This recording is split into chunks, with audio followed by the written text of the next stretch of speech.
have watched the Rings of Power Season 2 trailer. I did it after someone commented about it on this channel because I completely forgot about this show.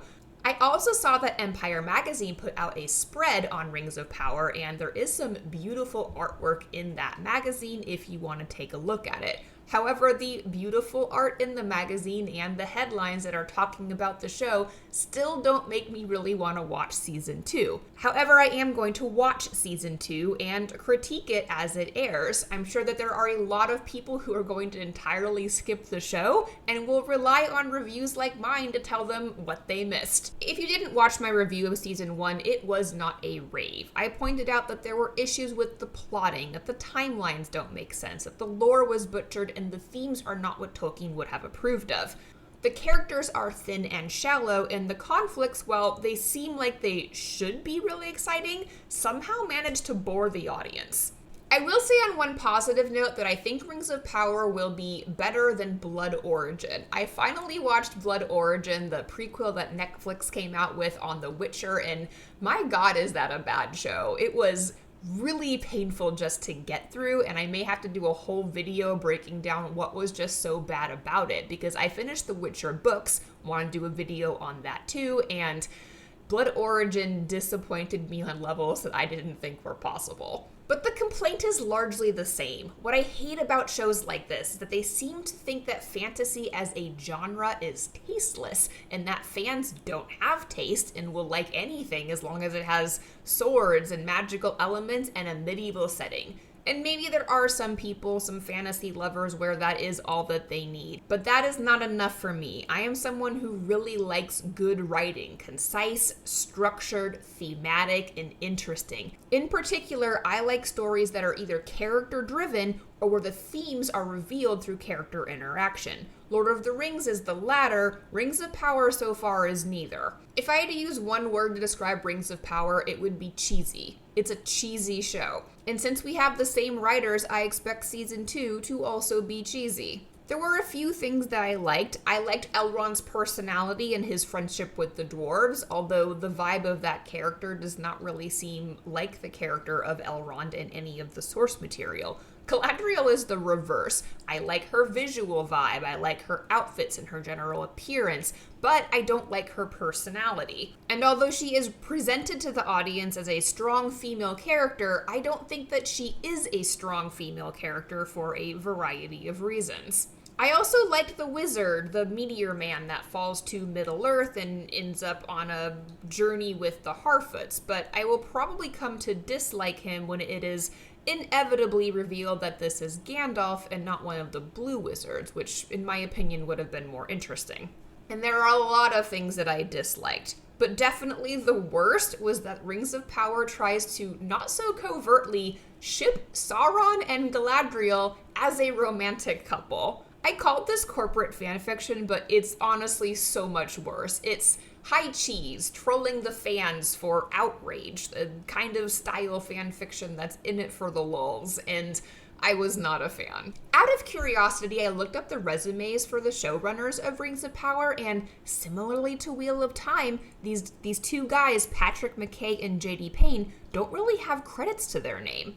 I feel bad saying this because I'm also an unpublished writer. Being unpublished doesn't mean that you are bad at writing. But then again, I wouldn't expect to be chosen for a $1 billion project like Rings of Power that has an IP that is sacred to millions of people. I'm just gobsmacked that Amazon would give such a highly ticketed intellectual property featuring a powerful female protagonist to two dudes with only uncredited writing credentials like scripts for Godzilla vs. Kong and The Jungle Cruise. Have you seen The Jungle Cruise? I have. It has a great cast, but it is high levels of cheese. And that's fine, because it's The Jungle Cruise. It's based on a ride in a theme park that is probably one of the cheesiest rides in Disneyland.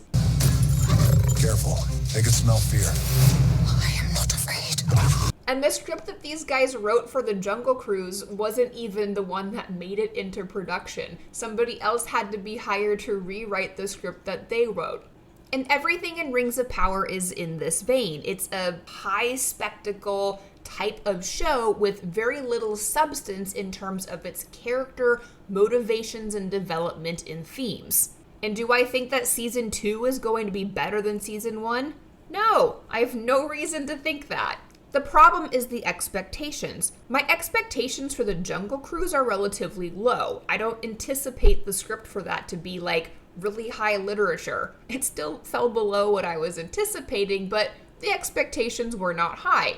However, my expectations for Middle-earth are really high. Middle-earth is high fantasy. It is the quintessential high fantasy that launched an entire genre. It's more than a aesthetic. It's arguably a religious story. These are just not the guys I would have chosen to head such a project. When I watch the trailer for season 2, I don't even know what I'm looking for. Just like with season 1, there are good visuals, and there is somewhat of a narrative arc. The gist is that Sauron is among us, only now he looks like an elf instead of a human. Look, here he is, wearing a wig, as the internet has pointed out with much laughter in all of the comments that I have seen on this trailer since it posted. Granted, this introduction of Sauron is closer to the source material. I assume he will go by the name Anatar, and that he will bring many gifts to the elves and convince them to forge rings of power under his dominion. But the deception is kind of ruined because in season 1, we already learned who this guy is. Galadriel knows who he is. Wearing a wig and changing his name, if he even does change his name, is not going to make him unrecognizable. I guess it's possible that Anatar will convincingly seem like a totally different person from Halbrand, like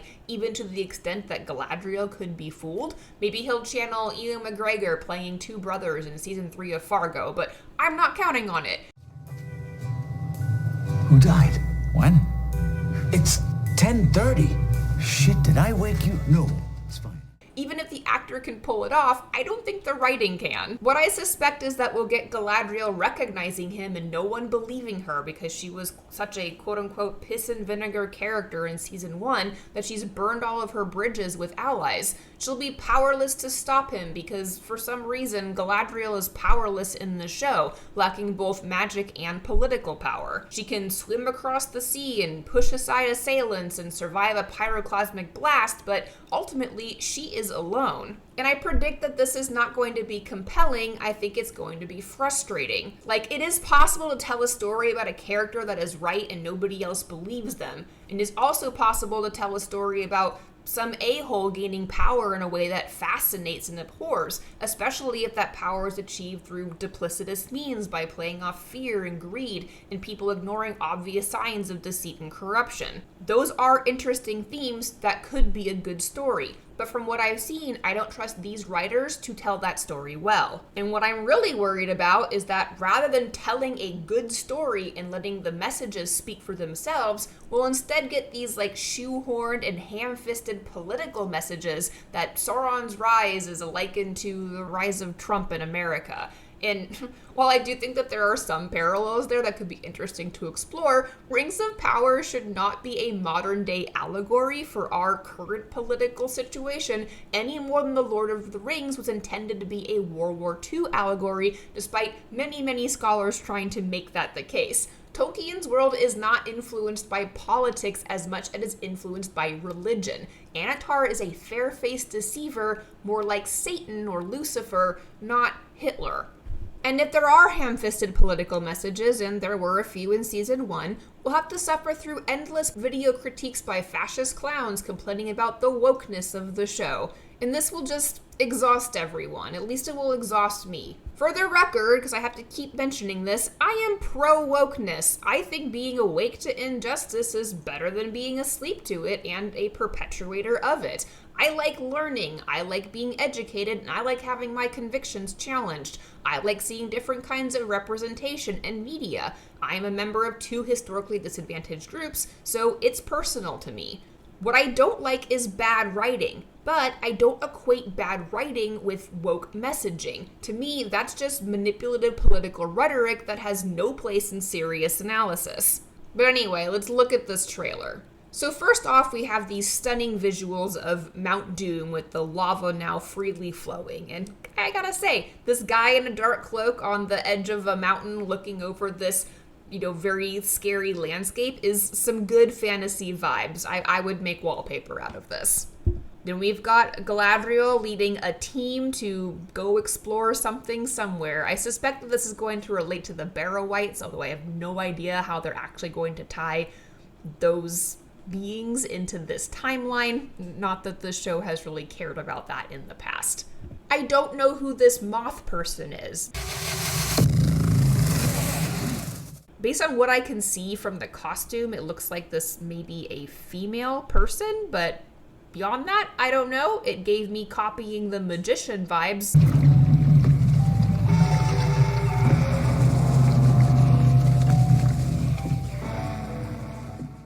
I don't know what this is going to be.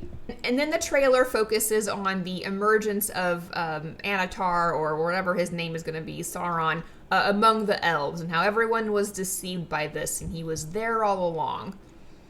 We see him now sporting a wig that makes him look elvish, I guess, in the way that TV medium can convey these concepts. I think his facial expressions look great. The actor does a good job of portraying a character that, seems fair-faced, but has something cunning going on below the surface. I don't know what the situation is with this woman in the dress underwater. No idea what this is. It's a cool visual. I like this Kraken type creature that is shown in the trailer, but I don't know what this is. And then they have this metaphor with the trees that are like, I don't know what the word for this was, with like the red lines appearing on them where they are not, they're not holding up so well, and this is some kind of metaphor for how well the elves are kind of doing in Middle Earth, which doesn't make any sense for a lot of reasons based on the source material, but in terms of, I guess, trying to tell a Middle Earth style story to an audience that is not clued into all of the details of Tolkien's work, I guess it's fine. I don't know. We'll see. We do get to see some rings. I don't know if the dwarves, or if all of them, I should say, are going to be easily persuaded by Anatar to take the rings of power and to become corrupted, but I guess we will see what will happen. I would guess, just based off of what we learned in season 1, that Durin's father succumbs to this temptation while Durin himself does not, which would give us a character to root for and also one to worry about, so that there are some immediate consequences to some characters whose names we at least know. I don't know what the deal is with the eagles. There's some eagles in this. Okay.